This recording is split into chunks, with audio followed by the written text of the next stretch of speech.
Okay, good afternoon. Welcome to the October 14 meeting of the Oklahoma City Planning Commission. I would commend to you our instructions with respect to how we conduct our meetings, which is on the back page of the cover of the agenda. Would suggest if you would like to address the commission that you fill out one of these slips which are available at the front desk, bring them up to the front so that we can make sure that we would address you as your item comes up. Ask that you, one, try to limit your conversations and your comments to the commission to items that have not previously been raised by other persons who have spoken on a particular matter. Two, keep your comments brief, direct, them to the commission versus the applicant or the other protesters. And try also to keep those very brief so we can move through our agenda in a timely fashion. With that, I think that we'll move to approval of the minutes of the September 23rd meeting. No, we don't have enough. Do we have enough, guys? No. Okay. Okay, a motion to carry that over to the next meeting? We need a motion to do that? Motion, second. So we'll defer the approval of the minutes to the next meeting. Cast your votes. All right, and that's done. Continuance requests? I have 4 uncontested continuances. Item 21, PUD 1423, request deferral to October 28th. And item 22, PC 10264, deferred to November 18th. Item 23, SP 423, deferred to November 18th. And item 24, SPUD 580, deferred to November 18th. Anybody here to speak to us on these uncontested continuance requests? Commissioners? I'll move the uncontested continuances. Okay. Motion and second to approve the uncontested continuances. Cast your votes. Those are approved. I have 5 new requests for continuances, and these are all requests to be deferred to October 28th. Item 6, Comprehensive Plan Amendment and the associated PUD 1422. Item 14, SPUD 585. Item 15, SPUD 586. And item 18, C 6243. Anyone present to speak to us on items 6, 7, 14, 15, and 18? I was just making sure that 6 and 7 were together, and we both had those continued till the 28th. Correct. Thank you. Anybody else? Commissioners, action on these? Move approval of the continuances. Motion to approve these continuances as read. And a second, cast your votes. Those are continued. Any additional requests for continuance? Any other continuance requests before we move into the meeting? Okay? Public hearing matters? I have 1 item on the consent docket, PC 10265, request to rezone 101 Northeast 52nd Street from R1 to I2. Is there anyone here to speak on item number 1 for the consent docket? Rogers Abbott, representing M&R Enterprises, the applicant, and we ask that the rezoning be approved. Commissioners? Move approval. Second. Motion to approve item number 1. Cast your vote. Second. Cast your votes. That's approved. Thank you. Item 2, 6241, final plat of Westgate Marketplace, Section 11, located south of Reno and west of MacArthur, Ward 3. Good afternoon, Chris Anderson with SMC Engineering, representing the developer. And we've read the staff report and the TEs, agree with those. Request your approval of the variance on TE number 3 and the approval of the final plat. Commissioners, nobody signed up. Is there anybody here to speak to us on item number 2? Questions or comments? Move the variance. Motion to approve the variance on TE number 3. Cast your votes. That's approved.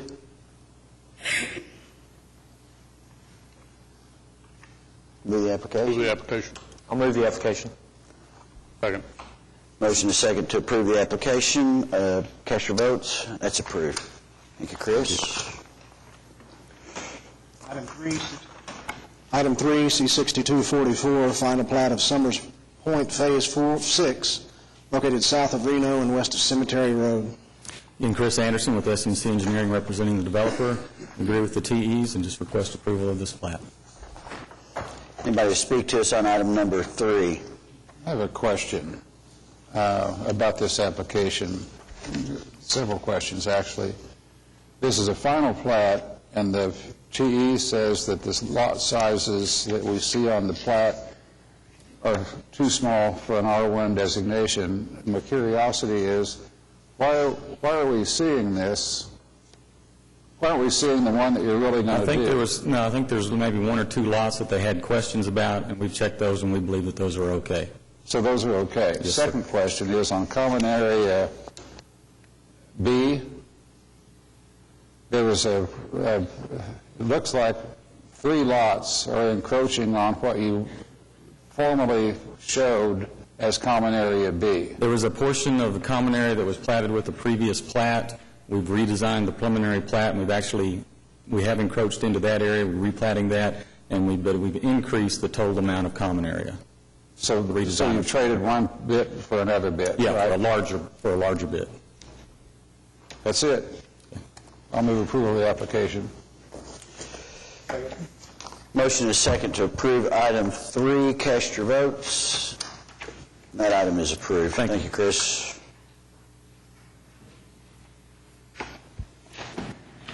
Item 4, PUDSP 1390A, application by Architects Collective for a specific plan at 501 Point Parkway Boulevard.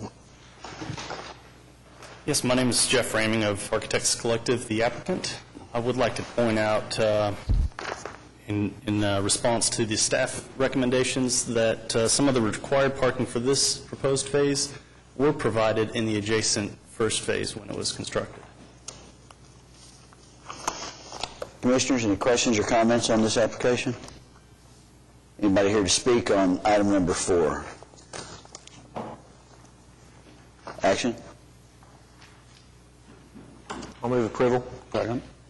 Motion is second to approve the specific plan on item 4. Cast your votes. That item is approved. Thank you.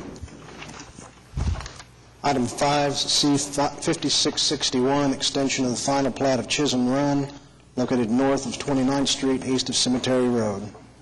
Good afternoon. Kendall Dillon with Craft and Toll Sparks, representing the applicant. This is simply an extension for a final plat, so we'll be happy to answer any questions and ask for your approval. I understand, Kendall, you kind of starting the development work on this and moving it along pretty fast. Correct. We have approved paving plans, and we're waiting for the contractor to pull a work order for the paving. The water improvements and some of the utilities were put in back a few years ago, so they're already in place. But we've got everything reapproved, and we're ready to pull work orders to get it built. Commissioners, nobody signed up? Comments? Move approval of the extension. Second. Motion to approve item 5. Cast your votes. That's approved. Items 6 and 7 were continued to October 28th. Item 8, SPUD 589, application by Ted Inman to rezone 1317 Southwest 54th Street from PUD 982 to SPUD 589. I'm Ted Inman from Southwest Baptist, requesting rezone of this area. Tell us a little bit about what you're doing here, just so we have a little better... You can see that lot north of our church building. In the present, mostly asphalt parking. We purchased all the R1 lots along Blackwelder, and the one that's labeled R1 was the last one to be purchased, so the old PUD did not include that piece. We just purchased it last year. Okay. Commissioners, any questions of the applicant? Nobody signed up? Move the application. Second. Motion is second to approve item 8. Cast your votes. Janice, are you voting? Okay. That item is approved. Thank you. Item 9, PC 10-262, application by Black Pearl Capital LLC to rezone 1501 South Walker from R1 and Scenic River Overlay to the DTD Downtown Transitional District. The applicant present? Thank you. We're just trying to, get it consistent. We're a law firm. Yeah. Sorry about that. That's okay. Go ahead, I'm sorry. Yeah, we've purchased what was 3 pieces of property, and we're proposing to put a law office on that piece of land, and because they were zoned differently, we just wanted to make them, get it all in the one zone. Okay. Commissioners, nobody signed up. Any questions or comments on this application? I have a question for staff, actually. This is a simple rezoning from R1 to downtown district to transitional district. Without anything else, it's just a rezoning, and I'm questioning why isn't this application an SPUD so that we would have some architectural, building material controls, landscaping controls, etc., because it is in a scenic river overlay district. I mean, I understand the conflict with what the Oklahoma City plan says this area is with the environmental issues and what it is, but the scenic river overlay district and where it is and what's located there, it just seems to me that there needs to be, or needed to be, an SPUD file so that we would know kind of what it is that you're going to be putting there and what materials you're going to use and what landscaping is going to be. It's a pretty important little piece of property. It will stay within the Scenic River Overlay District, which is a design district, so they will have to go before the Riverfront Design Committee for approval of anything that they build there. No, that answers my question. Yeah. In addition to that, a week or so ago, there was a meeting of the various commissions, get everybody together and kind of talk about what they're doing and what some of their concerns were. One of the concerns expressed by the River Commission was that they're seeing too many PUDs and SPUDs that are usurping the river district, nibbling away at the side. So I knew Janice told me about that particular dialogue, and I brought it up at the Bricktown meeting that I had yesterday in reference to the good work that committee is doing to preserve the riverfront, and that we shouldn't be in a position to, as you say, usurp their authority. And I really, JJ, forgot all about those guidelines that the riverfront committee has that's going to make you do the right thing. Okay. I'm fine with it. Commissioner Bright, I think you're asking the right question, though, and that was my concern about this, too, until I realized that it's going to stay in the district, right?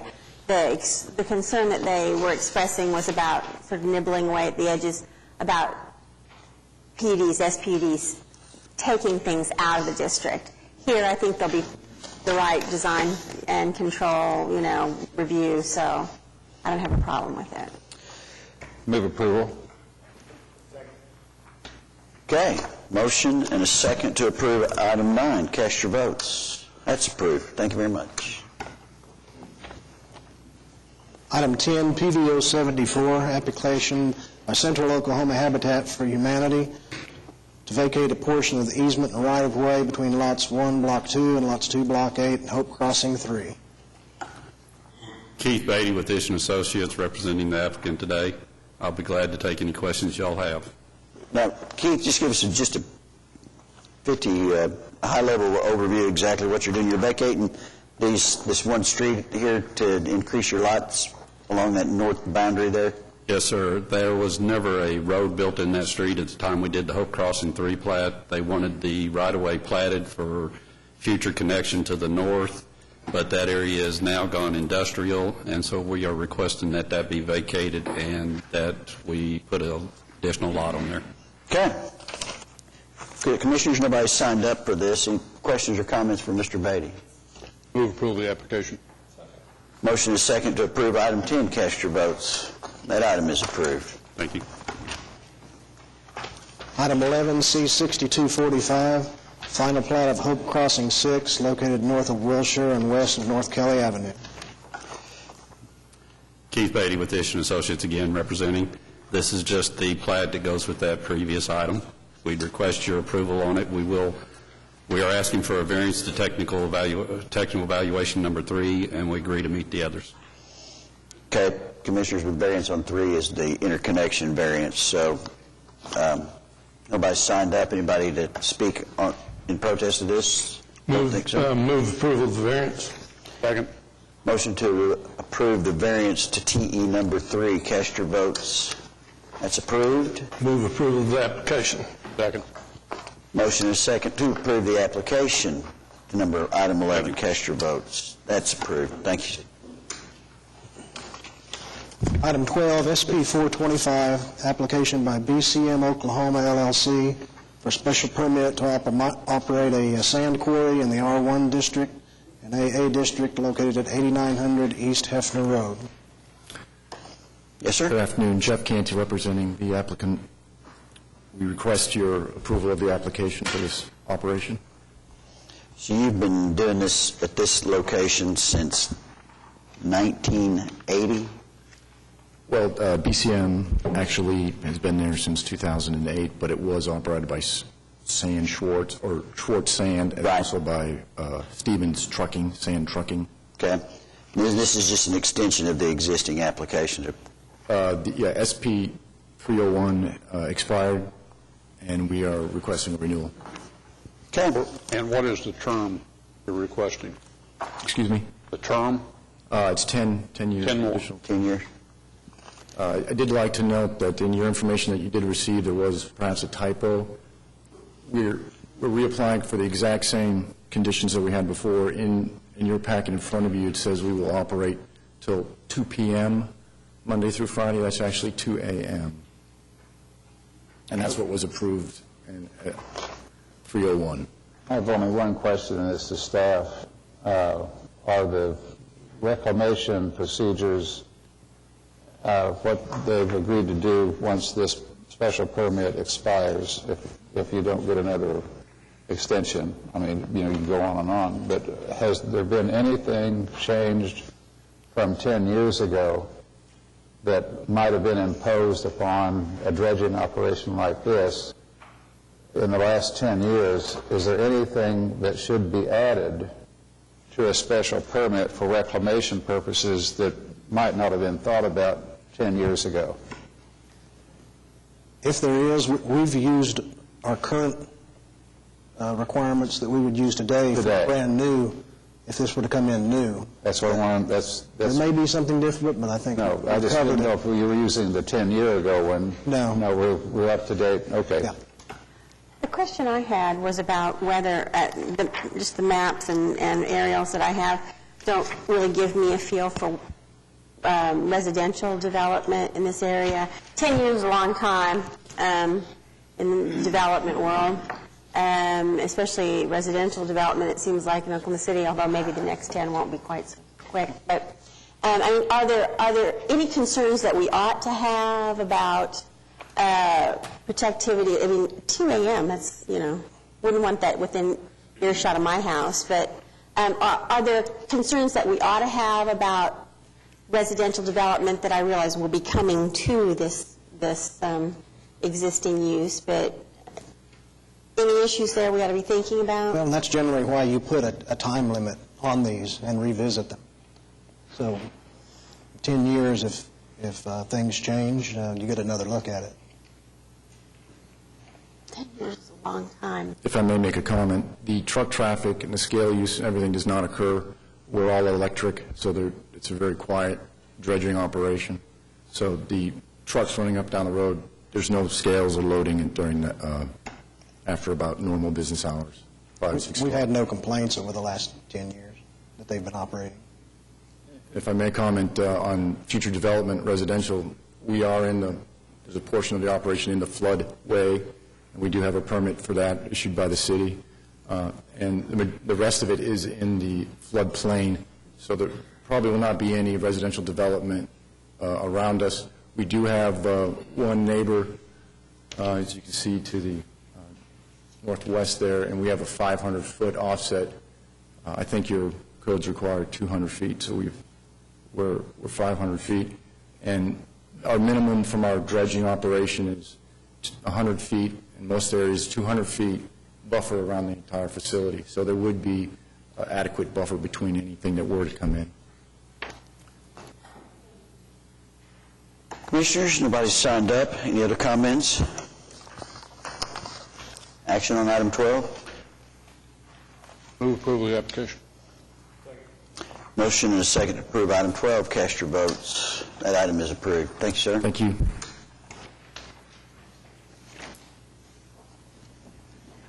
Item 13, SPUD 572, application by Blue Beacon USA LP to rezone 7720 North Bryant from I-1 to the SPUD 572 district. Would you state your name, please? That's Dana Morse. I'm with Blue Beacon, 500 Grays Boulevard, Salina, Kansas. Excuse me, I'm representing the applicant. We've been in business on this site about 30 years. We're trying to put on a 16-foot by 14-foot extension. We find out that the permitted use has changed in 2007 and made us a non-conforming use. We're asking to have the SPUD approved so we can put an addition on and stay in business, sir. Okay. We have no problem with the staff recommendations. Commissioners, any questions for the applicant? There's a person signed up to speak on this one. Is there a protester? It says appearing for the applicant. Oh, that's you. Yeah, that's you. I'm sorry. I wasn't aware when I filled that out that okay, so would you like to speak? Myself twice there. I'm still in favor of it. You're still in favor of it? Just wanted to be sure. This is your last chance. All right. Well, I have another question for staff. Is an 80-foot sign allowed in an I-1 zoning area? They have an 80-foot sign on this property. Yeah, you got it, but I'm just really curious how you got an 80-foot sign. Actually, I came in and did, I think, a variance and got that approved. Don't hold me to this, but probably in the late 90s. Not surprised. Real good for you. Don't go back. Don't try that again. All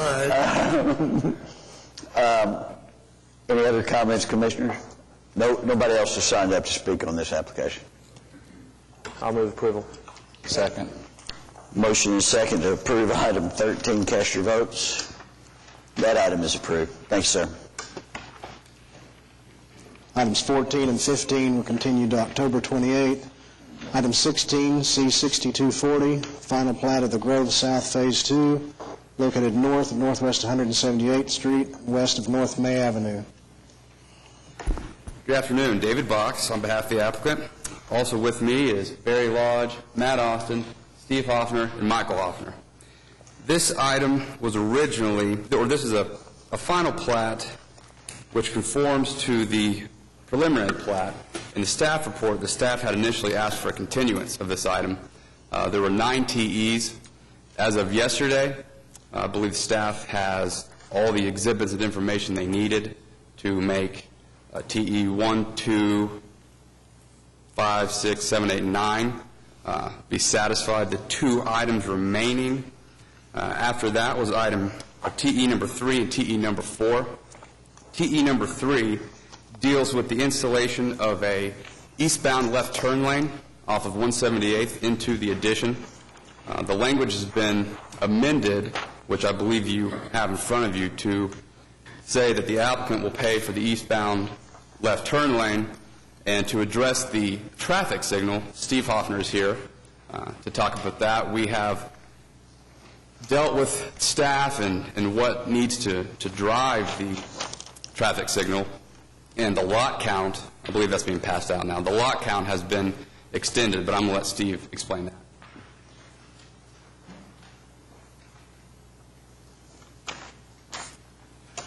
With regards to the need of the traffic signal, the development is just now occurring to the south, and there's been a lot of discussion with regards to how the roads get connected.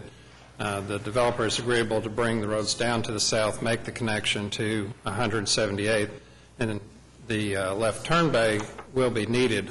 I believe what the desire is to get that left turn bay incorporated into the planned widening of 178th Street so that it can all be done at one time, and the developer is agreeable to that. At the same time, what I've asked is that we put in the conduit for the traffic signal. The traffic signal will not be immediately needed with this plat and probably for homes after that. It's a result, the need for that traffic signal will be the actual occupation of homes when they're built, constructed, and occupied. There will be some construction traffic. Additionally, the draw for the neighborhood really is back to the Portland area for the most part, because that's what connects to the Hefner Parkway. And so an awful lot of the movements will be left turn in and right turn out for a considerable amount of time as these homes are developed. And therefore, what we're recommending that we do, I believe that Barry Lodge has worked with staff, and the lot count for the southern portion of about 250 homes. Is that right, David? I think that in that interim period, as we go through the additional plats beyond that, what we'll do is take traffic counts in the area, and when the signal is actually needed from a traffic standpoint, it'll be installed by the developer. It'll probably be something greater than the 250 homes, but that's what is being agreed to today. The one final point that I'd make on that is it's kind of a catch-22. The developer is agreeing to put that traffic signal in, and it needs to go in at some point in time, but the other side of that sword is that we don't want to put it in any sooner than necessary because it just creates delays to the 178th Street traffic, and we have criteria that we use from a traffic volume standpoint to establish that, and once that street's open, we can actually measure that traffic.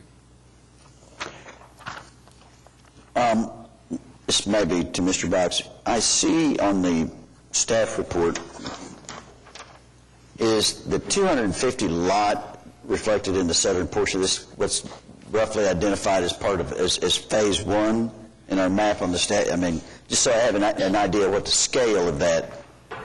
The lot count will be all of the Grove South. There will be several phases of the Grove South. This is the Grove South Phase 2. So I believe our intention is that the 250 lot count of the Grove South, because with this plat, brings the total lot count of the Grove South to 128. So we're just looking to extend that to the 250 mark. So the combination of phase one and the subject site is 128? Yes, sir. Is that right? Yeah, all the... Yeah. No, that was my question. That's not 250. The combination of the Grove South Phase 1 and this one, the Grove South Phase 2, brings the total count of finally platted lots to 128. It's only half, Bob. That's, well, yeah, I guess the number is probably the issue. Nick? Commissioner Goles? David, correct me if I'm wrong. When we did the preliminary plat on this, I seem to recall that we talked about a traffic signal when it was needed, and I find Mr. Hoffner's comment to the point in convincing. If we don't need it to 250, that's fine. The turn lane, however, I understood at the preliminary plat that the turn lane was going to go in when this development, when the rest of the infrastructure went in for it.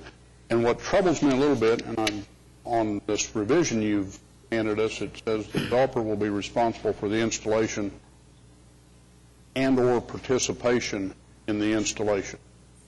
We talked about the developer putting the turn lane in at the preliminary plat, and now we're going to participate. Can we define participation? My client is going to pay for the curb and cheerlead. Right. My client has agreed to pay for the eastbound left turn lane with this phase. But not until 250. So we on this handout, we delete the words participation in the installation. that the developer will be responsible for the installation of an eastbound turn lane, and we leave that flat in there.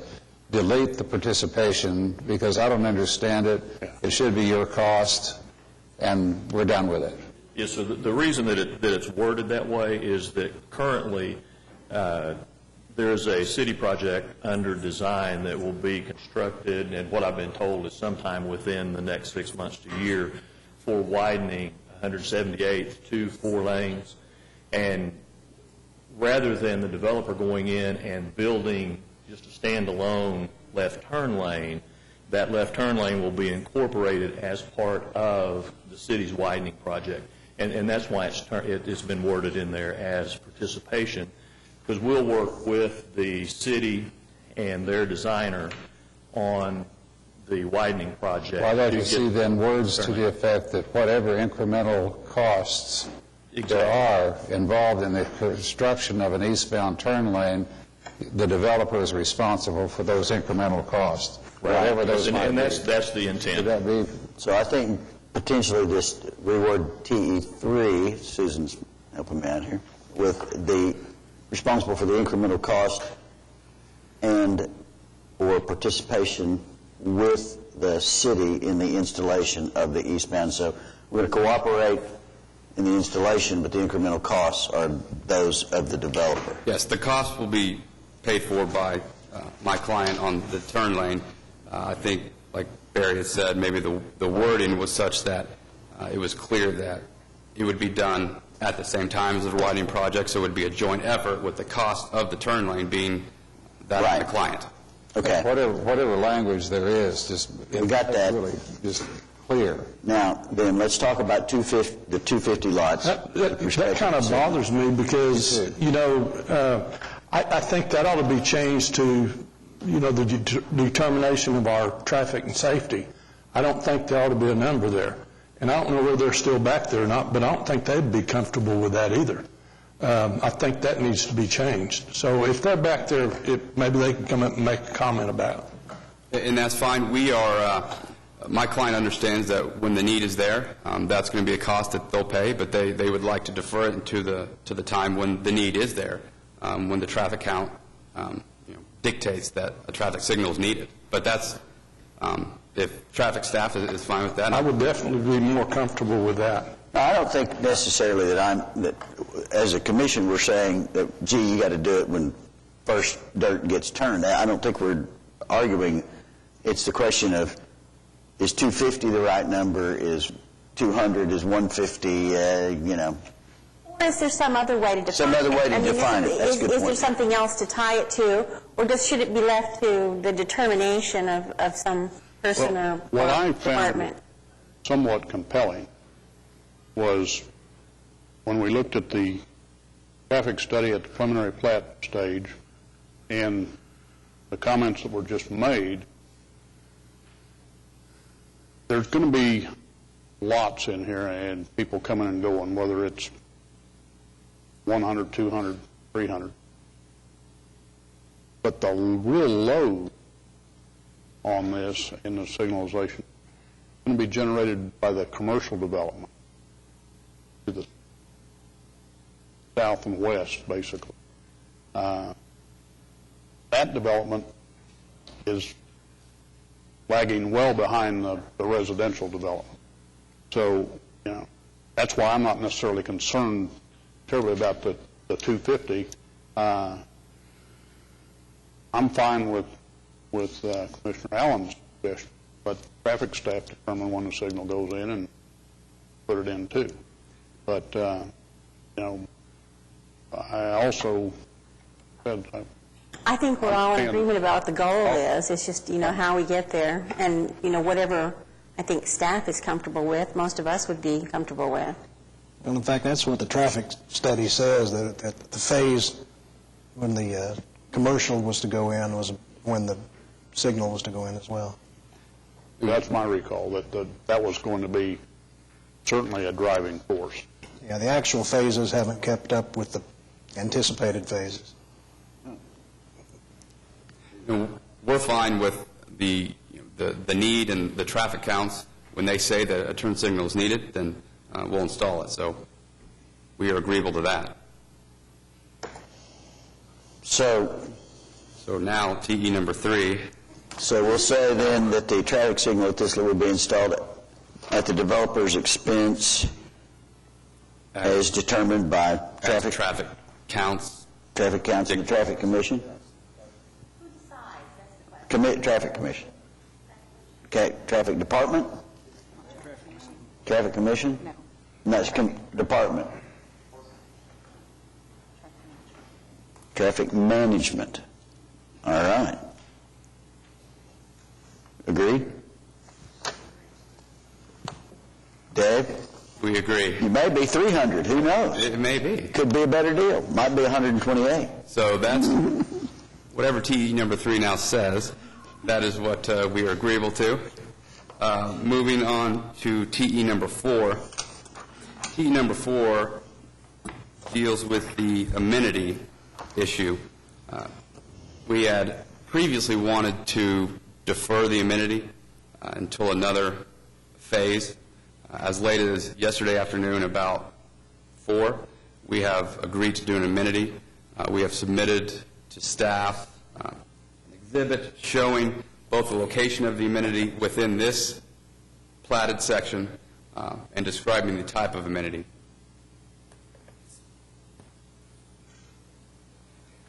With that, I believe that satisfies the TE number 4, so we are now agreeable with TE number 4 and have submitted to staff. Okay, so it's, the amenity goes, is it down here in Common Area A? Is that? Okay. And it is as, we have something that tells you what they're putting in? Okay. Yes, sir. And you're, all right. All right, then, so you're agreeable now, then, to TE 4? Yes, sir. Okay. So we have the amended TE 3, which, is everybody clear on that? Okay. We are clear. Is somebody that's writing it down clear? For the record, let's restate that. Okay. TE 3, the first paragraph should incorporate the developers responsible for cost of the installation of the eastbound turn lane and will participate with the city in that construction. Correct. Paragraph 2 of that should state that the traffic signal at the location will be installed as determined by the traffic department. Correct. Traffic management. So, with those revisions on the TEs, I move approval of the application. okay, motion to approve item 16 as amended or conditioned. Cast your votes. That's approved. Thank you. Thank you, Mr. Box.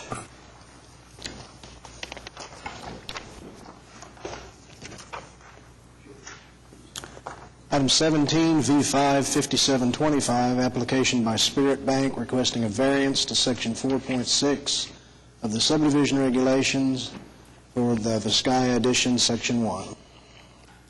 Good afternoon. David Box, 522 Colcord Drive, here on behalf of the applicant.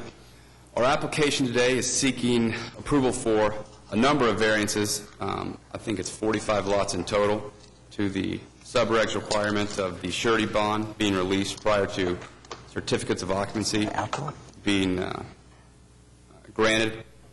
There have been 4 previous variances granted in this addition.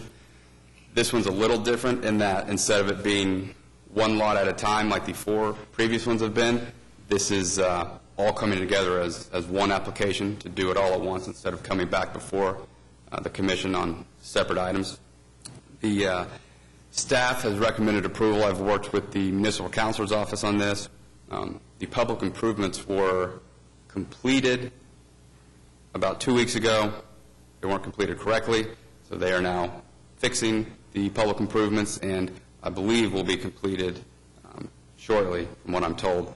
So we ask for your approval, and any questions you have, I'm happy to answer. Commissioners, nobody signed up on this. I'll make a motion to approve, but I've got a question of the staff. Is there a vehicle that we can take and make the variance on all the rest of those lots without having them come in individually and do it? Ben's, Ben's, we've called the bond and all that stuff. Well, it shouldn't be necessary It may to not. get the amenities or the improvements done, which my understanding, discussion with staff is they're all but done. The Okay, so kind of we're within a few weeks of having it completed so we don't have to worry about variances. Hopefully, that's the case. And there's We've got nothing, one more in the queue coming up, but that's the only one we're aware of. Okay. Second. Okay, motion to approve item 17. Cast your votes. That item is approved. Thank you very much. Thank you. Item 18 was deferred to 10/28. Item 19, SPUD 579, application by Bakeries Unlimited to rezone 3701 North Youngs to the SPUD 579 district. Mr. Chairman, members of the commission, Eric Groves for the applicant. Bakeries Unlimited does business as Ingrid's Kitchen at 36th and Youngs. It has been there for 33 years, specializing in European cuisine, principally German cuisine. It has an ABC1 on it now, allowing the sale of beer and wine. We want to upgrade to an ABC2 so that we can serve mixed drinks.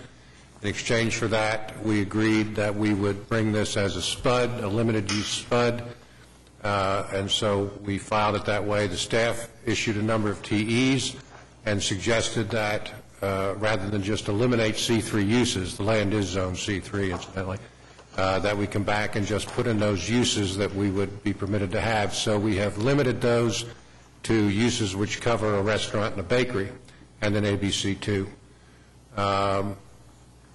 The TEs that were given to me were incorporated into a revised design statement, which I've submitted to JJ. I sent it to each of you with a letter brief. There were only two of them that were, or only one of them that was really troublesome, which was a fence, but we've agreed to install that stockade fence between the parking lot and the nearby residential property. Staff recommends approval, and there's no protest. Eric, I had just one question. I just want to be, the ABC, there's a larger restaurant building, and then there's a smaller, if you will, adjacent portion to the north, right? There's North. It's all one building, but they seem to be somewhat segregated. If you catch The bakery part. There's the bakery part, and then there's right. So your application, is it for AB, the permit for the whole, or? I'd have to look to be sure, but Just so I'm clear. I can correct it. We're not going to be drinking in the bakery. Okay. I can tell you that. All right. So if it covers the bakery and you want the bakery part taken out, we can do that. So long as the restaurant area and the little bar area are covered, we're fine. Is that so, Lee? Yeah. I don't. No drinking's allowed in the bakery.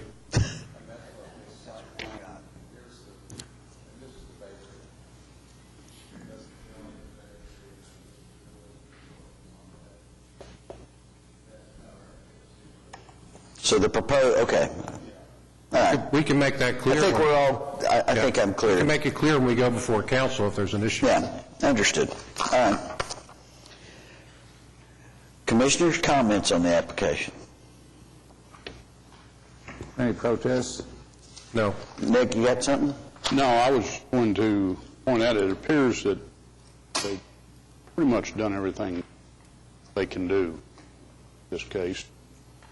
I agree with taking the bakery portion out, but with that, I'd move approval.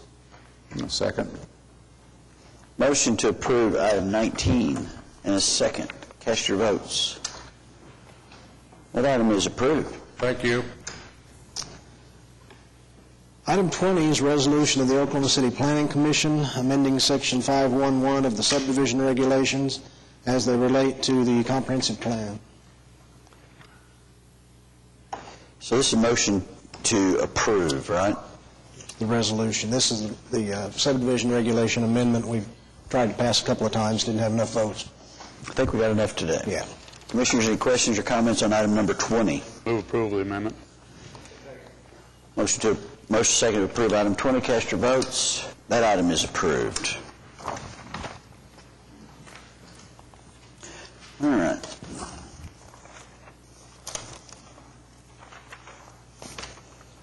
So now we come to additional items on the docket. Communications and reports, Planning Commission committees. Planning Commission members. At 5:30 this morning, I was driving my daughter to the airport on I-44 and came up the hill and almost was blinded by the Mathis Brothers billboard sign. They have not reduced one nit. And I don't know, you couldn't, honestly, it was really difficult to see the traffic wherever you were because it was so bright. And it's dark at 5:30. Would you check on that, JJ, and do that again? Okay, that's...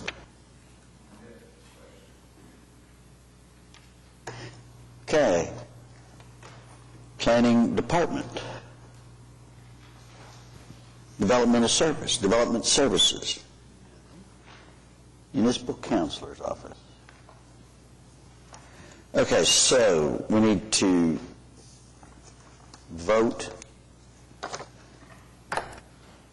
If you want to either approve the resolution or if you want to enter into executive session, if you want to enter into executive session, you need to vote to go into executive session and discuss the pending litigation settlement.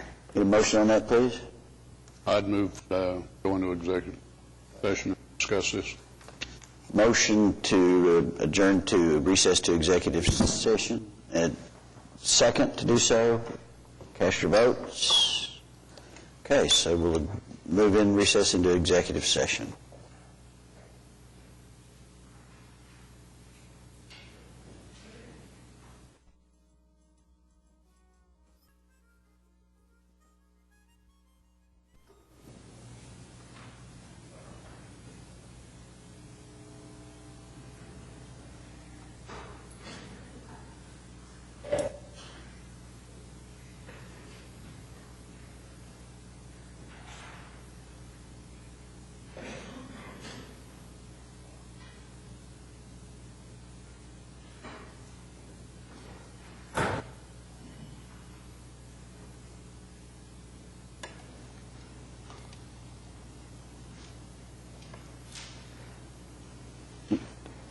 I think we need to move to reconvene.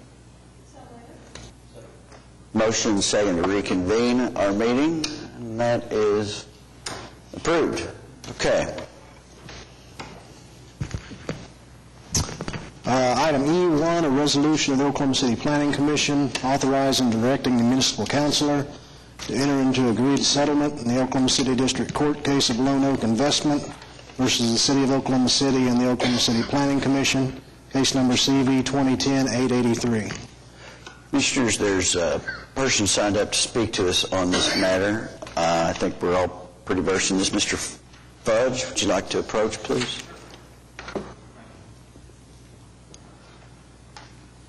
Introduce yourself.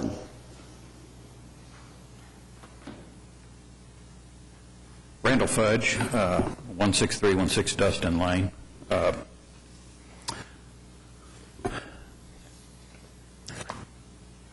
We only became aware of this offer to settle last Thursday, which didn't allow enough time for the residents of Regency Point to circulate a petition to submit a protest, as you all know we've done in the past.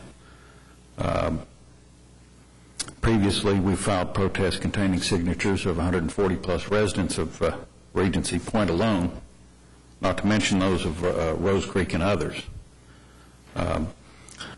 Accordingly, if the Commission does not reject this settlement offer, or if it would like to have as part of the record, the written objections of the surrounding residents, then we would ask for continuance to accomplish that, but we would rather that the offer be rejected now. If I can briefly refresh everyone's memory, this offer of settlement, I believe, has previously been offered, or it's what the Commission could condition approval upon, but rather it chose to deny the plats.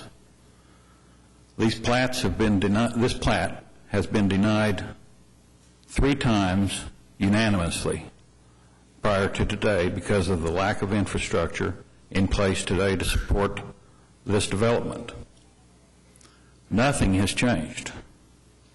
164th is still 2 lanes. Portland has not changed. In fact, I think there was a wreck today on Portland in that area. Although the memo from Mr. Brummett mentions 2 of the previous plats, the first, which is C-6194, is not mentioned. In the first plat, the staff actually recommended denial or conditional approval of the TEs. The Commission unanimously denied for the reason mentioned earlier. In the second, the staff did recommend approval subject to the TEs, but really nothing much had changed from the previous plat, and the Commission unanimously denied again for the same reason. As to the third plat, the one that is labeled final plat, whereas the previous 2 were labeled preliminary plats, I, along with I think most of the commissioners, was shocked to learn that Lone Oak had submitted the final plat for approval without the benefit of having obtained approval for the preliminary plats.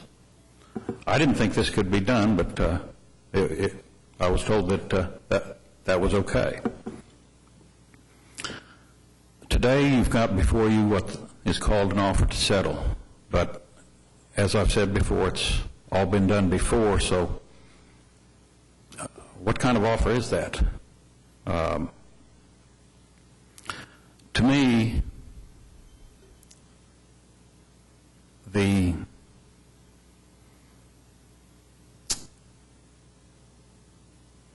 in making this offer to settle, in a way, it kind of usurps the process which has been followed previously, in which the surrounding property owners have been not notified in order to give them a chance to voice their opinion.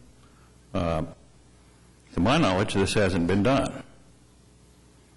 I'm not an expert in these matters, but it appears that the municipal counselor's office has a strong defense in this case. 3 previous unanimous denials done by this commission based upon reasons for which I think this commission exists, to a certain extent anyway, to prevent unbridled development to the benefit of a few at the expense and detriment of the many. I would think that the municipal counselor's office would be chomping at the bit to zealously defend this commission and the city and the community that the commission was trying to protect. I'd ask that the commission stand by its previous rulings and reject this offer. Thank you.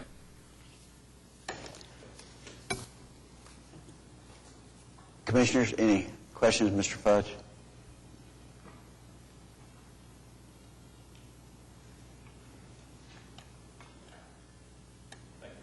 Thank you.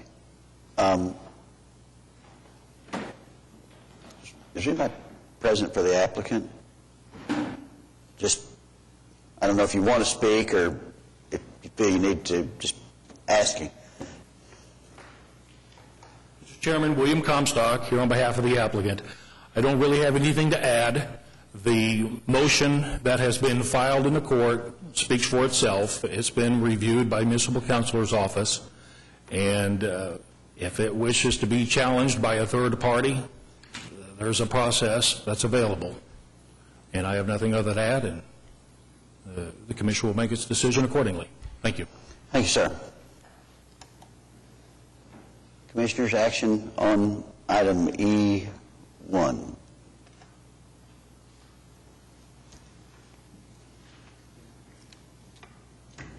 I'd like to say just a couple of words, not to disclose anything that was revealed in executive session. We can't do that. I appreciate very much every word you spoke, but there are certain times that circumstances that I wish that could be erased, but they can't. And therefore, that's why I'm going to have to move approval of the resolution, just because those circumstances can't be overcome in this case. But rest assured that in the future, whatever those circumstances were that caused me to make this motion, hopefully will be eliminated so this doesn't happen again. This will not be forgotten. So I move approval of the resolution. Motion approved. Motion is second to approve the resolution as item E1. Cast your votes. Resolution is approved. Thank you all.